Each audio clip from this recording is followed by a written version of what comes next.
Mabuting ugnayan sa seguridad sa loob ng mahabang panahon ang naipakikita ngayon ng Pilipinas at India.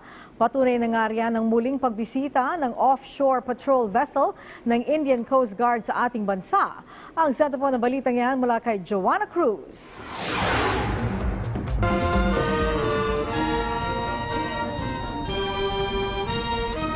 Mainit na sinalubong ng Philippine Coast Guard ang Indian Coast Guard sa pagdaong nito sa Port of Manila bilang goodwill visit sa Pilipinas.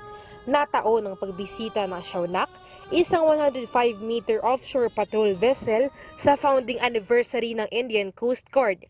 Formal itong itinatag noong 1978 upang labanan ang smuggling sa karagatan.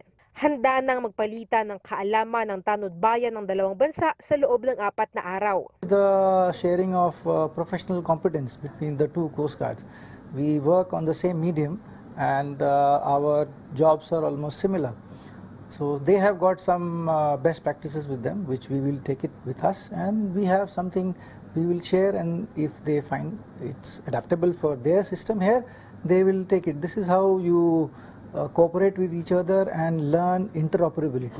Bagamat aminado silang hindi pa ito kasing advanced ng ibang mga barko tulad ng sa China, ipinagmamalaki nila kung paano ito nakatutulong sa seguridad sa karagatan at maging sa paglilinis ng polusyon sa dagat. Lula ng Shaunak ang 15 officer at nasa 100 tauhan. Hindi ito ang unang beses na pagbisita ng Indian Coast Guard. Ang ilang ulit na pagpunta nito sa bansa ay patunay nga ng ating mabuting ugnayan. As the captain of the vessel has mentioned, it started in year 2000 when the Indian Coast Guard vessels started making a port of call in the Philippines.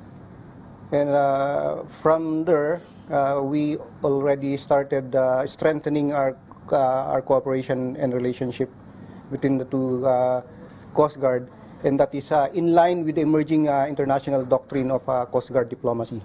Paplansyahin pa ng Indian at Philippine Coast Guard ang kanilang mga aktibidad hanggang February 4. Mag-e-ensayo sila sa search and rescue at marine rotations. Joanna Cruz para sa Bayan. Makabuluhan at komprehensibo, sakto at totoo, ang balitang nakasentro sa bayan. Hatid ng batikang mga mamamahiyan na sina Aljo Bendijo at Angelic Lazo. Sentro Balita, Lunes hanggang Biyernes, 1:00 ng hapon.